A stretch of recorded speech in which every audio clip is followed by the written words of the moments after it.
CubeSats in a pre-college setting. Hi, my name is Kenan Sato-Hau. I'm a rising sophomore at the Green School, a high school located in South Florida in the United States, and today I'd like to discuss the educational benefits of PocketQubes in the pre-college setting. I'm also a member of the Wolfpack CubeSat development team, an aerospace team also located in South Florida.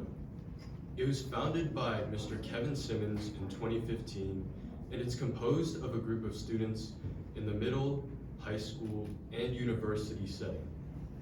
We like to participate with many things related to aerospace, such as launching high altitude balloons, or going through the design and launch process of a CubeSat. In fact, our previous CubeSat development team made history in 2018 when we were the first group of middle school students to launch a CubeSat in the US. We also like to help students choose from either 3 tracks of entrepreneurship, policy, or engineering. But our main mission is to help students prepare to design, build, test, and fly CubeSats in space. We like to employ some philosophies, with one of them being the blue sky learning philosophy. This encourages students to create a lofty goal in which they have to develop a growth mindset and visualize this goal in order to eventually achieve it. We also believe in experiential learning, which means students must go through the whole hands-on learning process to really understand the theory of, for example, launching a satellite. Before I tell you all about some CubeSats we've launched in the past, I'd like to quickly review a CubeSat. A CubeSat is a 10 by 10 by 10 centimeter cube satellite that weighs approximately 1.33 kilograms per U. It was founded by a Stanford professor, Bob Twiggs, in 1999, with its main purpose for students in the college setting to be able to develop a satellite in around 3 years. However, since then, it has not only been used by students in the college setting, but also by many students in the pre-college setting and by small companies and government entities due to its cost effectiveness and time effectiveness, and its ability to test technologies. The first satellite our team ever launched was the WISat-1. The WISat-1 was a 1U CubeSat based on the Near Space Launch or NSL fastbus structure, which is a TRL or technical readiness level of 9. This satellite was flown to test the viability of extremophile bacteria and was selected through NASA's CubeSat launch initiative in the 8th round of February 2017. It was launched from Vandenberg Air Force Base in California on December 3rd, 2018. Next, we have the CAPSat-1. The CAPSat-1 was a 1U CubeSat, also based on the NSL fastbus structure. It tested the efficiency of capacitors in place of batteries, and it was selected through NASA's CubeSat launch initiative in the 10th round of November 2018. And it was launched from Kennedy Space Center in July 15, 2022. Next, we have the FlipSat-1. The FlipSat-1 is a 0.5U CubeSat which will evaluate the effectiveness of hardening technologies in microgravity and will establish spaceflight heritage for microbit processors. It will be a hosted payload on the Sherpa ring and will be a free flyer inside of Troop hardware. This satellite was supposed to launch today, but unfortunately its date was pushed back due to complications. And lastly, we have the WolfSat-1, which will test the Ideonellus bacterium's ability to digest PET plastics in microgravity, and its purpose is to create a new means to recycle single-use plastics during crewed space missions. It will use an LED to measure the amount of PET consumed. Now, CubeSats have been used by our team and many teams in the past to give students hands-on learning opportunities and help them build impressive resumes. And I believe due to the PocketQubes' cost effectiveness and time effectiveness, it can be the next tool to help these students get these same opportunities. So the PocketQube is a 5 by 5 by 5 centimeter cube satellite that weighs approximately 125 grams per peak. It was also founded by Bob Twiggs in 2009, and it created a new era in the picosatellite class, which aimed to democratize space access and increase space exploration. And there has already been a lot of evidence of its impact due to the adoption of these PocketQubes throughout the aerospace industry, with a great example of one of these companies being Alpha Orbital. Alpha Orbital is a PocketQube manufacturing company based in Glasgow, Scotland. It was founded by Tom Walkinshaw in 2012, and they offer platforms and payload integration. Their main mission is to democratize space access, and as the leading PocketQube manufacturing company, they have 41 successful PocketQube launches, with their most notable ones and their platforms being the Unicorn satellites. The Unicorn satellites are composed of the Unicorn 1 and the Unicorn 2. The Unicorn 1 is a 2P PocketQube which was launched into low Earth orbit for Earth imaging purposes, while the Unicorn 2 was a 3P PocketQube also launched into low Earth orbit but to test a radio technology. Now I'd like to discuss some cost differences, for example, manufacturing and launching cost differences between CubeSats and PocketQubes, and also quickly their size differences. First, we know the CubeSat is a 1,000 centimeter cube satellite that weighs approximately 1.33 kilograms per U.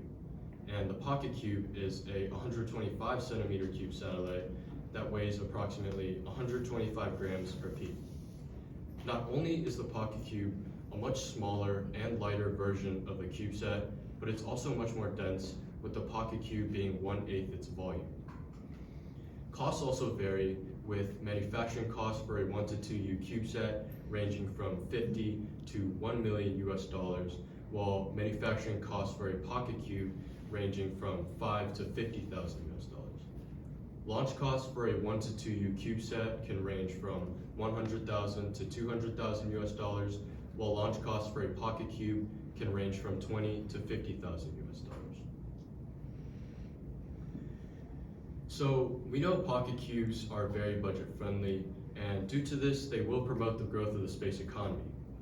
And also, due to the low amount of PocketQube launches thus far, there's also a high potential for grants, lowering it or making it more cost effective. Also, due to the PocketQube's denseness and smaller size, 50% of it is able to be its payload, which makes it very efficient for testing new technologies in space, which means it can bring many technologies from theory to practical application, and it can also improve many technologies through testing in microgravity.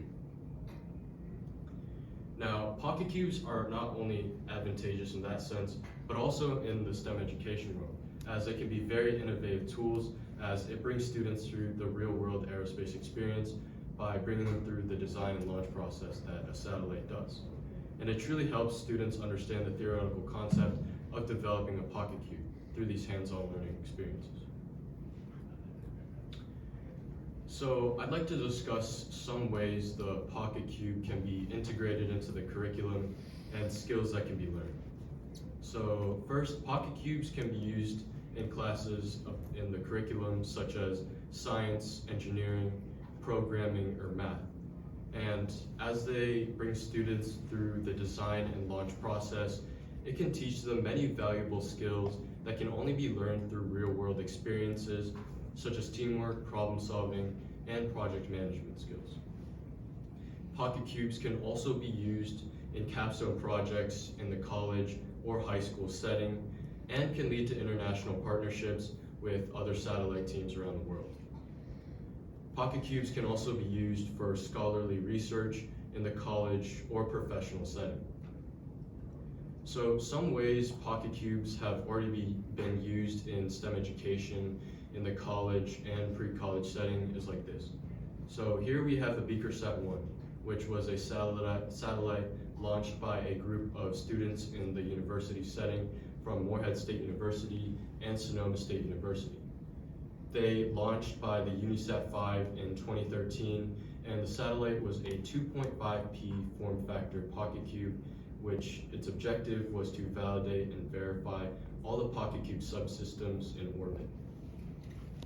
Another great example of a pocket cube used in STEM education is like this in the pre-college setting. The ROM2 was a pocket cube launched by ROM Space, which is an aerospace team composed of a group of high schoolers in Romania. And they made history as they were the first group of high schoolers to launch the first ever pocket cube in Romania. They launched in 2023 with the help of Alba Orbital by the SpaceX Falcon 9 in Vandenberg, and the satellite's nickname was the Space Pharaoh due to its small and sleek size. Its objective was to test a remote sensing payload via a camera in the visible range of the EM spectrum. So now that I've discussed some CubeSats that have been used by our team to offer students hands-on learning opportunities and help them build impressive resumes, I hope that our team can, in the future, extend to PocketQubes, as I believe PocketQubes can be, as there's evidence of this, a great way to help students get more of these hands-on learning opportunities and help them build impressive resumes at a more cost-effective and time-effective rate. So thank you, and any questions?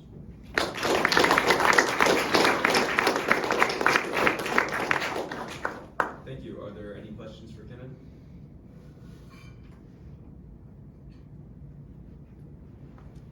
First off, congratulations. Standing up in front of a big group of people at your age is really, really impressive.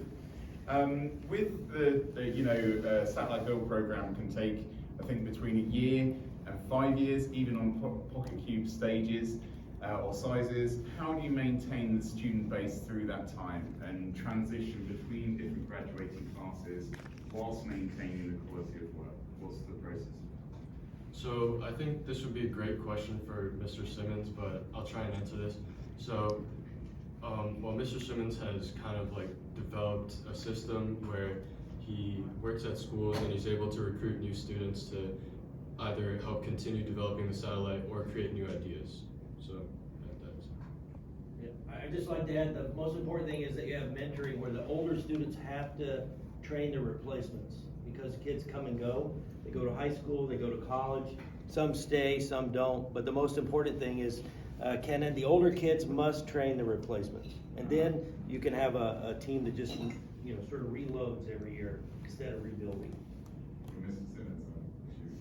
Simmons, Any additional questions?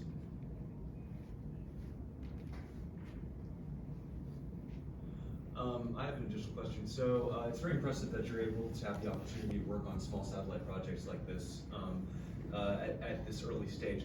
But on a more programmatic note, I was wondering how you acquired the funding required for both the hardware, the software, and of course, most importantly, the launch cost. Yes, so like with many satellites, like for example the WISAT one, we try and apply for grants like the NASA's CubeSat launch initiative and things like that. So we also try and get funding by fundraising and whatnot. Is there any type of fundraising you find particularly effective? Matching grants. Matching grants? We found a foundation that would match us dollar for dollar for whatever we could raise. That's how we're flying our sport. And then we look for free rides. Okay. Well, excellent. Thank you very much for sharing your view with us.